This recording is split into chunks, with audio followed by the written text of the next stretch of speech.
Hello everyone, this is Angela here, and today I'm like in the middle of doing chores and all, but I haven't made a video for a while, so I thought that I'd jump online and make a video and talk about another online dating experience where it just didn't work out.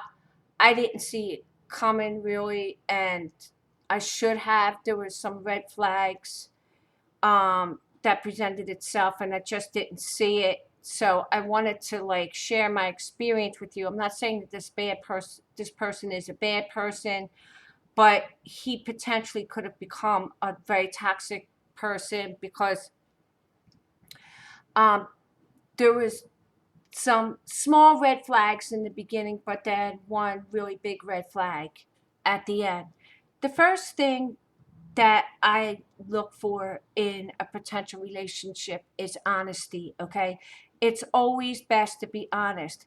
And keep in mind, folks, whether you're a man or a woman, never make somebody a priority who has made you an option. Meaning, if something doesn't work out for somebody else that they're pursuing, they can fall back on you because this type of person is looking for the next best thing. They're doing what's in the best interest for themselves without thinking about whether or not it can hurt another person. And that's a major red flag. That's a major issue. That's the type of person that's not a good person, okay? Um, it's okay to meet various people, but always be upfront and honest. Like, hey, I'm dating multiple people. I like to take it slow and keep my options open. That's being honest. What's not being honest is thinking that, hey, I'm out here to looking to pursue someone and I'm not out here looking for other options. Okay. So that's basically what I'm talking about when I mean honesty. Okay. But a lot of people aren't going to tell you that because they don't care about whether or not they hurt you. They're only looking out for their own best interest. And to me, that type of person is extremely self absorbed. So I was talking to this individual online who lived nearby, and this was about a month or so ago. And I thought that he would be, a nice person to maybe just meet because he lived nearby. And there's a park that's near where I live, and which is about 5 minute, 10-minute drive from where I live, and it's relatively close. So this guy calls me on the phone, and I wasn't able to pick up the phone, but I called at that particular moment. But I called him back within like 5 minutes, and he's like, "Oh, I gotta call you back," and he texts me, "Oh, I gotta call you back." So he calls me back. I don't know, it wasn't that long afterwards, but it kind of made me wonder, well, why wasn't he available to pick up the phone when he had just called me? I mean, within 5 minutes. But whatever, that kind of stuck out in my mind, but I let it go. Then there was an issue um when I met him, okay? The guy like told me his whole life story with and like just meeting him, he told me that he was a recovering addict, that he had over 10 years of sobriety, and he told me how his struggle was and about this and that and the other and how he overcame and all this other stuff. But I didn't notice until after it was all over that he never, if first of all, it was inappropriate to bare his soul to somebody he's just meeting to get to know. And secondly, he never talked about in his conversations how his addiction had hurt his loved ones. He never ever once mentioned that. And that's a big red flag. Okay? It's never appropriate to talk about your private, intimate business with someone you just met. That's not something to be proud of, okay? Um, I didn't know what to make of it, and I kind of backed off. But then I wanted to stay in touch with them, And so I had texted him to see how he was doing or whatever. Because he said he wanted to get together again, like when I had met him, and I was like, okay, because I didn't have anything to do really. I thought it'd be nice to have someone to chat with, maybe walk in the park or whatever.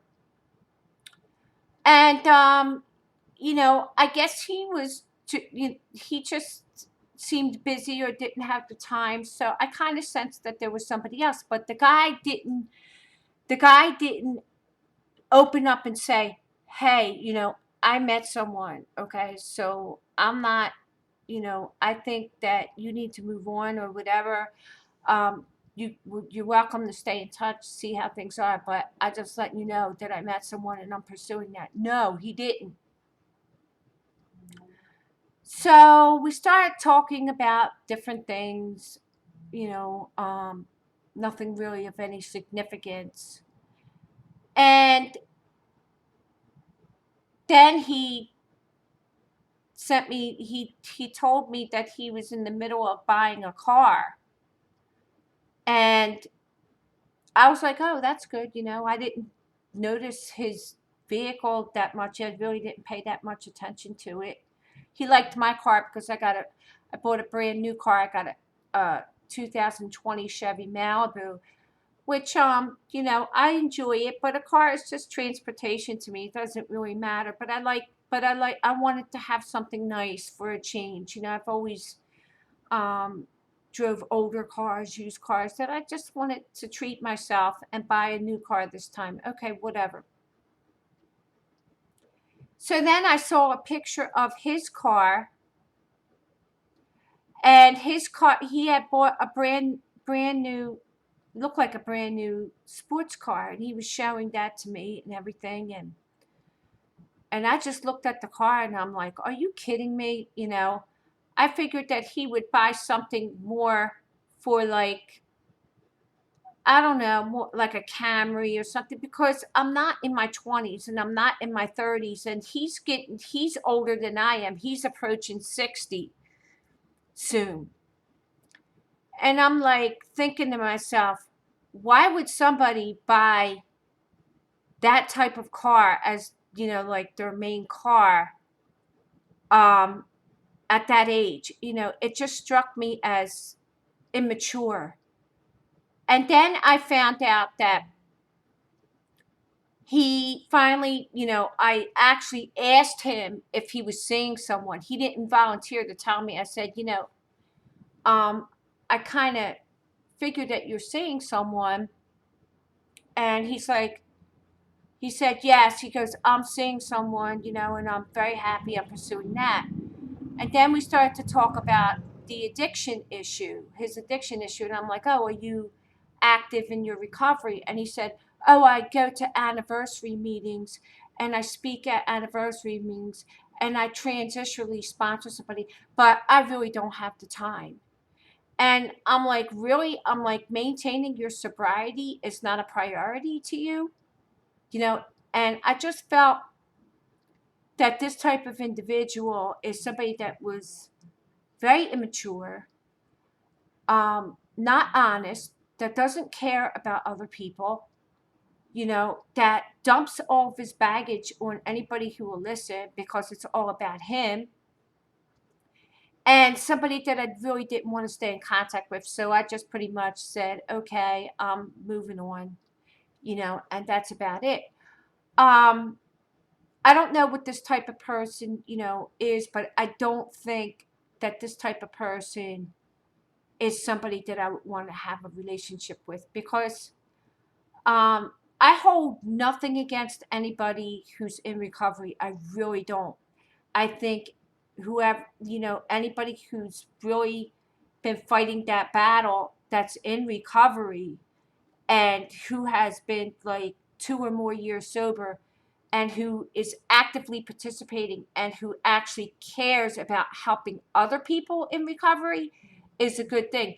But when you have somebody that went through recovery and has the attitude, hey, I beat this, I'm good now, I am in control of my life, that's somebody who's in danger of relapsing, because I've heard from other addicts, okay, that other addicts, I've seen their YouTube channels and stuff, um,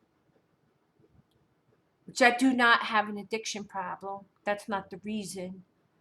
And they all said that it's a struggle, it's a lifelong struggle, and it's like, you're always going to have that demon tapping on your shoulder, especially when you're going through uh, hard times in life. And there will always be disappointments and regrets. And it's like there's always highs and lows in life. And that's when it gets you, when it hits you off guard. And I don't want to go through that with somebody. It's like, I don't want to go through that with the person who's arrogant and very self-absorbed, okay? I'm not saying that person is a narcissist, okay? I'm just saying that person is extremely self-absorbed and they don't really have much to offer in a relationship. And, in my opinion, okay, and I could be wrong. I could be wrong. This is just an opinion. And please, I don't like to judge anybody, but I think that older people who drive like these sports cars as their main car is a person that, you look like, acts like somebody's going out to pick up chicks or whatever. It's like always looking for the next best thing. Now, in my opinion, I feel totally different about an older person who actually collects cars, okay? Who actually, you know, um, is an older person that, who's in upper middle class and who has a very expensive car like a Ferrari or something, that is very proud of that status. That's different than just somebody who's immature, who's, blue collar, that's getting their life together, going out and buying a hoopty sports car for what it's known. And so now it's like, nope, I passed, delete. I delete his number, and it's like, it wasn't worth the effort, and my mistake, because I kind of had an interest in it. I was kind of like, this person's interesting, and I was like, what are you thinking, stupid? And it's like, because I'm a bit of an empath, I was feeling sorry for him, and I was like, oh wow, that was a rough life, and you know and you got to be careful with these people who dump all their baggage on you when you just meet them. You want to it's like they're very fast, okay? They move very fast.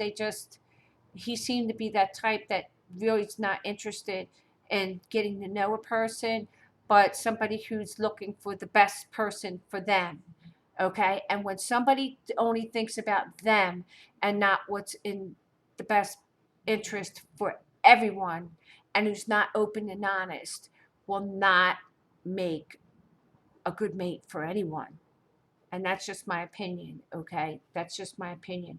I want somebody who's going to say, hey, um, you seem like an awesome person. Let's, talk or whatever, and whatever. But he could have been a narcissist. He could have been, because he's he wasn't open and honest, and they're not open and honest. They'll keep you in suspense and make you an option, and that's what a self-centered person looks like. Somebody that's going to make you an option and not be open, honest, and upfront with you. Okay, and you know you got to watch out for that, because if you're looking for a monogamous relationship, that person should be looking for the same.